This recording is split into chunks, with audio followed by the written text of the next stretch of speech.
Hello everyone. In geography we are discussing about the earth in the solar system. In previous lecture we have already know about the formation of universe. So in this lecture we will discuss about some key points and important terms of this chapter and some basic concepts. So in key points, celestial bodies already know all the objects in the sky are called celestial bodies. आकाश में हमें जो भी objects दिखाई देते हैं, चाहे वो सन, moon, stars, कुछ भी हम देखते हैं, वो सारे ऑब्जेक्ट्स सेलेस्टियल बॉडीज कही जाती हैं. Second is the stars. Celestial bodies that produce their own heat and light are called stars.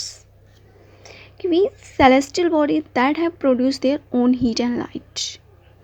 कि जो celestial bodies जो हमें ऑब्जेक्ट्स स्काई में दिखाई देते हैं, अगर उनमें अपनी खुद की हीट हो, अपनी लाइट्स हो, तो उन्हें हम स्टार्स कहते हैं. Next is Galaxy. Millions of stars together make a Galaxy. कि जब स्टार्स का क्लस्टर देखने को मिलता है, बहुत सारे स्टार्स मिलियंस बेस पे होते हैं, उन्हें हम गैलेक्सी का नाम देते हैं. और आप सबको मालूम है कि हमारी जो गैलेक्सी मिल्की वे के नाम से जानी जाती है, जिसमें हमारी अर्थ शामिल की गई है. Next concept is the light years. So, from this topic, we will discuss deeply. Light year. A light year is the distance that light's traveling at a speed of 3 lakh km per second covers in a year. So, light year क्या है? जैसे distance को हम मानते हैं. जैसे suppose हमें एक A पॉइंट से B पॉइंट से अगर हम जा रहे हैं, तो इनके बीच की दूरी कितनी आती है, इनके बीच में दूरी कितनी है, तो इसको मेज़र करने के लिए हम किलोमीटर, मीटर, सेंटीमीटर का यूज़ करते हैं. वैसे ही लाइट ईयर भी एक तरह की यूनिट होती है, जिसके माध्यम से हम डिस्टेंस को कवर करते हैं. अब इसका यूज़ हम सेलेस्टियल बॉडीज़, जो हमारे यूनिवर्स में जो ऑब्जेक्ट्स हैं, सेलेस्टियल बॉडीज़ हैं, उनके बीच की डिस्टेंस को मेज़र करने के लिए करते हैं. तो है क्या ये कि it is the distance that light travelling at a speed of 3 lakh kilometre पर सेकेंड. अगर जो लाइट्स की स्पीड सबसे हाई मान जाती हैं, तो इसमें लाइट्स 3 लाख किलोमीटर पर सेकेंड के हिसाब से चलती हैं. तो एक साल में ये लाइट्स कितना डिस्टेंस कवर करती हैं, उसी को लाइट ईयर्स के नाम से जाना जाता है. सो लाइट ईयर का यूज़ हम बहुत यूनिवर्स के मैक्सिमम ऑब्जेक्ट्स के बीच की डिस्टेंस को मेज़र करने के लिए किया जाता है. Next is the constellation. Next term is very important. Constellation. Constellation is the cluster of stars in the sky, such as Ursa Major. हम जब नाइट टाइम में स्टार्स स्काई में देखते हैं, तो उसमें हमें बहुत सारे क्लस्टर्स देखने को मिलते हैं आपके स्टार्स की. कुछ स्टार्स हमें कुछ इस टाइप में देखने को मिलेंगे, कुछ ऐसे दिखाई देते हैं. तो इनका इस तरह से जो हमारे कुछ पार्टिकुलर शेप बना देते हैं, उन्हें हम कॉन्स्टलेशन कहते हैं. तो इसमें उर्सा मेजर, जिसे हम इंडिया में सप्तर्षि के नाम से भी जानते हैं. तो आपके सप्तर्षि लगभग कुछ इस टाइप के शेप में देखने को मिलती हैं. तो इस तरह से स्काई में कुछ पार्टिकुलर शेप एंड साइज में स्टार्स का जो क्लस्टर होता है, उसे हम कॉन्स्टलेशन के नाम से जानते हैं. Next is solar system. अब ये क्या है? The solar system is the gravitationally bound system of the sun and the object that orbit it, either directly or indirectly. Solar system क्या है? It is the gravitationally bound system, कि इसमें एक gravitationally bound system होता है जिसमें सन और उससे रिलेटेड जितने ऑब्जेक्ट्स हैं वह उसके चारों तरफ मूव करते हैं. अब ये डायरेक्ट कर सकते हैं या इनडायरेक्टली करते हो. That is the solar system. Like that it is our sun, and just suppose here the some objects. अब यहाँ पे होगा क्या, here the objects. अब इनके बीच में ग्रेविटेशनल होगा कि एक दूसरे को ना तो इसको बहुत ज़्यादा दूर जाने देता है ना पास आने देता है. तो अब ये क्या होगा कि ये इसी के बेस पे इसके चारों तरफ मूव करता रह जाएगा. सेम वे में इसका भी अपना एक पर्टिकुलर डायरेक्शन हो जाएगा. ऐसे ही इसी को कहा गया है solar system. And here the sun is our centralised. And और इसी से रिलेट करती हुई ग्रेविटेशनल सिस्टम में ही ये इसकी चारों तरफ मूव करती रहती हैं. So let we discuss about our own solar system. In our solar system consists of sun at the center, the 8 planets, their satellites, asteroid, meteoroids and comets.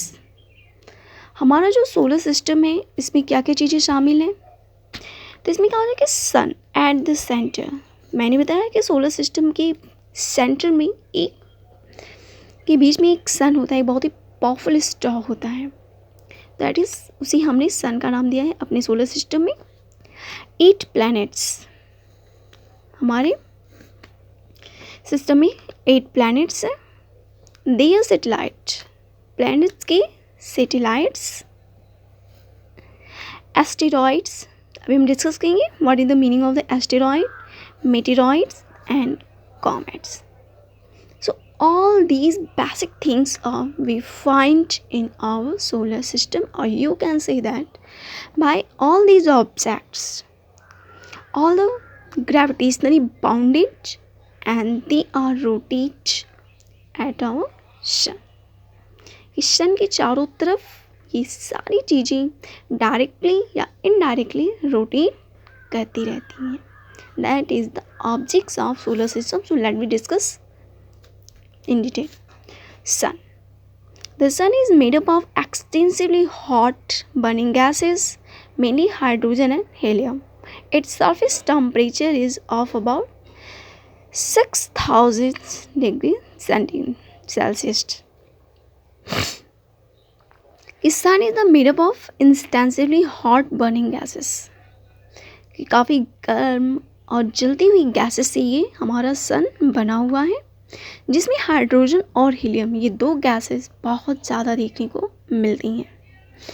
और सन का जो सरफेस टेम्परेचर है, उसकी सतह का जो तापमान होता है वह लगभग 6000 डिग्री सेल्सियस देखने को मिलता है. सो आप इमेजिन कर सकते हैं कि सन कितना ज़्यादा हॉट है.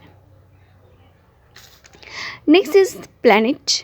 The planet is a very large round object in space that moves around the sun or another star. Planets हम उसे कहते हैं, एक राउंडेड बॉडीज़ होती हैं, ऑब्जेक्ट्स होती हैं जो सन की चारों तरफ या किसी अदर सोलर सिस्टम में हमारे सन की तरह जो अदर स्टार्स हैं उनके चारों तरफ ये रोटेट करती रहती हैं, उनके चारों तरफ घूमती रहती हैं. So that is the planets. So we will discuss planets next. Next is the satellites. Satellites are small heavenly bodies which revolve around the planets. Satellites क्या है कि ये planets से छोटी होती हैं और ये planet के चारों तरफ घूमती हैं. So what you find the basic difference कि planets हमारे star या sun के चारों तरफ revolve करते हैं और satellites planets के चारों तरफ मूव करती हैं. Next is the asteroid. Asteroid और minor planets are the rocky objects found between Mars and Jupiter that go around the sun. They are also called minor planets. Asteroids क्या है? Asteroids को हम माइनर प्लैनेट्स भी कह सकते हैं। और इसमें क्या होता है कि प्लैनेट्स जो होती हैं ये रॉकी ऑब्जेक्ट्स होती हैं, या इन्हें हम माइनर प्लैनेट्स भी कह सकते हैं। और ये छोटे छोटे भागों में मार्स और जुपिटर के बीच में एक पतली सी नैरो बेल्ट में देखने को मिलती हैं, और वो उसी डायरेक्शन में आपके पूरे सन के चारों तरफ मूव करती रहती हैं। Meteoroids are a small rocky or metallic body in outer space. These are smaller than asteroids. कि मेटेरॉइड्स जो होती हैं ये भी माइनर है, एस्टेरॉइड से छोटे छोटे ऑब्जेक्ट्स इसमें पाए जाते हैं, और ये हमारे आउटर स्पेस में पाए जाते हैं। आउटर स्पेस का मतलब होता है ये हमारा सन और ये इसके 8 प्लैनेट्स। तो अब ये अपनी डायरेक्शन में मूव करते रहेंगे, तो अब ये जो हमको मेटेरॉइड्स मिलते हैं ये हमको यहाँ पे मिलेंगे, आउटर स्पेस में मिलते हैं। तो दैट इज द मेटेरॉइड्स। लेकिन ये इसी के आसपास मूव करते हुए दिखाई देते हैं। Next are comets. Comets are glowing heavenly bodies made up of dust, ice and gases that revolving around the sun in elongated orbits. They may be periodical or non-periodical.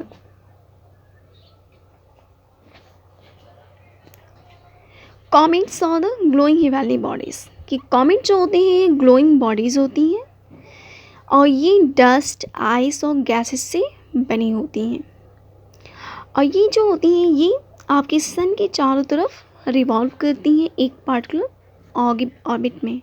लेकिन ये कभी कभी ऐसा होता है कि ये ऑर्बिट से थोड़ा सा अलग हो जाती हैं, जिसकी वजह से ये कभी कभी वहाँ से हट करके ये हमारे अर्थ सरफेस की तरफ भी आती हुई दिखाई पड़ती हैं।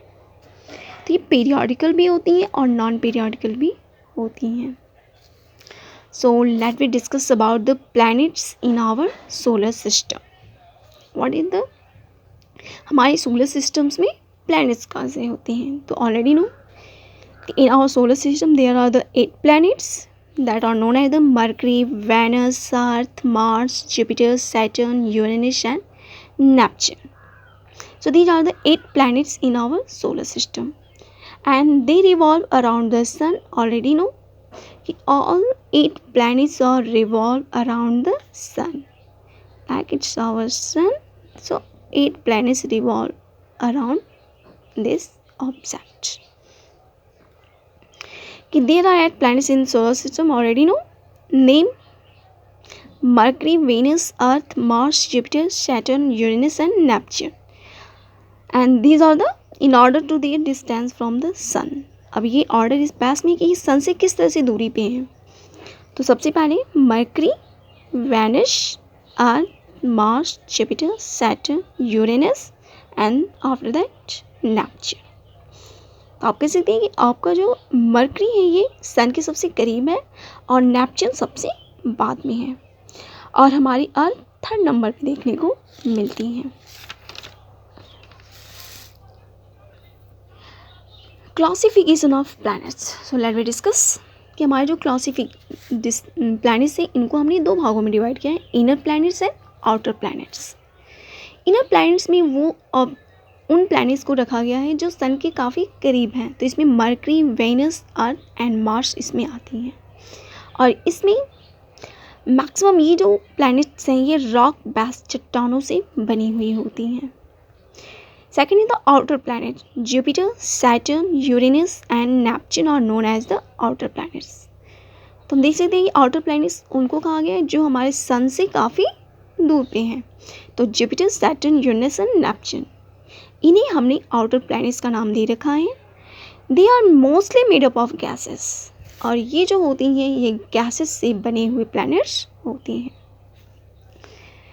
So let we discuss about the distinctive features of some planets. कि कुछ प्लैनेट्स की अपनी कुछ विशेषताएँ होती हैं, तो उनको हम लोग देखते हैं.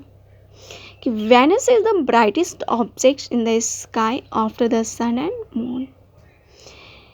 कि आपका जो वेनस प्लैनेट्स है ये सन और मून के बाद सबसे ज़्यादा ब्राइटेस्ट ऑब्जेक्ट्स स्काई में देखने को मिलता है. Venus is also called the morning stars. We also call its morning stars. Mars is known as red planets due to its reddish appearance. कि मार्स प्लैनेट जो होता है उसका कलर लगभग रेडिश होता है और जिसकी वजह से हम इसको रेड प्लैनेट के नाम से जानते हैं. Saturn, Jupiter, Uranus and Neptune have rings around them. अब ये जो 4 आपको प्लैनेट्स दिख रहे हैं इनके बारे में कह क्या रहा है. जस्ट सपोज ये हमारा प्लैनेट है, तो इस प्लैनेट्स के चारों तरफ रिंग्स देखने को मिलती हैं लगभग कुछ इस टाइप्स में. तो इनके साइज बेस पे डिपेंड करता है कि ये कितने रिंग्स देखने को मिल सकते हैं. किसी में 2, किसी में 1, किसी में मोर देन 5. तो इस तरह से अलग अलग देखने को मिलते हैं. तो इनके तो you just have to learn the name Saturn, Jupiter, Uranus and Neptune. इन 4 प्लैनेट्स के चारों तरफ हमको राउंड या रिंग देखने को मिलता है. सो it is the short discussion about the planets. Let me move to the next. Our planet Earth. So हमारा planets Earth जिसमें हम और आप रहते हैं, इसकी क्या क्या खासियत है. The Earth is the 5th largest planet. अगर हम साइज की बात करते हैं तो अर्थ हमारा 5th यानी 5th नंबर्स पे ये आता है अपनी साइज की बेसिस पे. It is the 3rd nearest planet to the sun. Already discussed कि अर्थ सन से 3rd नंबर पे देखने को मिलता है. It is a unique planet due to extensions of the life. कि जितने भी planets हैं उनमें ये सबसे डिफर माना जाता है, सबसे यूनिक प्लैनेट्स कहा जाता है क्योंकि अर्थ पे हमको लाइफ देखने को मिलती हैं. अब बात आती है कि अर्थ पे लाइफ हमें दिखती क्यों है. तो इसके मेजर 3 रीजंस हैं. मॉडरेट टेम्परेचर कि अदर्स प्लैनेट्स की से अगर हम कंपेयर करें तो यहाँ पे अर्थ का टेम्परेचर बहुत ज़्यादा हाई भी नहीं है और बहुत ज़्यादा लो भी नहीं है. सो जिसकी वजह से यहाँ पर लाइफ एक्सटेंटेंस हमको देखने को मिलती हैं. Suitable atmosphere. एटमॉस्फेयर का होना भी हमारे लिए सबसे ज़्यादा ज़रूरी है कि हमारे अर्थ के चारों तरफ एक पतली सी एक बेल्ट पाई जाती है जिसे हम एटमॉस्फेयर कहते हैं. एयर गैसेस पाई जाती हैं जिसमें. तो उस एटमॉस्फेयर की वजह से भी अर्थ पे हमें लाइफ एक्सिस्टेंस मिलती है. Presence of water. और ये सबसे डिफर है कि हमारे यहाँ वाटर बॉडीज़ अवेलेबल हैं. तो वाटर्स की बेसिस पे यहाँ पर लाइफ मिलती है. तो आप सबको मालूम है कि नियर अबाउट 70% एरिया इसकी वाटर से कवर पाई जाती हैं. सो इतनी ज़्यादा वाटर एरिया होने की वजह से अगर हम इसको स्पेस या आउटर से देखते हैं तो वहाँ पे ये हमें कुछ ब्लूइश दिखाई देता है जिसकी वजह से इसको ब्लू प्लैनेट के नाम से भी जानते हैं. So it is the about the our Earth. Let be the Earth satellite. कि हमारी अर्थ की एक सैटेलाइट है जिसे हम मून कहते हैं. It is the natural satellite. अब ये क्या है. Moon is only one satellite of the Earth. कि मून हमारी अर्थ का एकमात्र सैटेलाइट है. The moon appears in the sky in different shapes. These are called phases of moon. कि मून से हमें अलग अलग शेप्स में अगर नाइट टाइम में देखने को मिलता है जिसे हम फेजेस ऑफ मून कहते हैं. आप इसको ऐसे समझ सकते हैं कि जो मून्स हैं वो कभी नाइट टाइम में देखेंगे तो बहुत ही चमकीला एक सर्कल यानी एक रिंग की तरह दिखाई देता है, बहुत बड़ा एक प्लेट की तरह. या कभी कभी वो हमको दिखाई ही नहीं देता है, कभी कभी वो हमको हाफ दिखाई देता है, कभी बहुत ही पतली सी पट्टी के रूप में दिखाई देता है. तो इस तरह से इनको हम मून की अपीयरेंस के बेसिस पे डिफरेंट टाइप के इनको फेजेस बनाए गए हैं. तो इसे लेते 2 टर्म्स बहुत इंपॉर्टेंट है. कि when the moon looks like a full disk, it is called full moon और पूर्णिमा।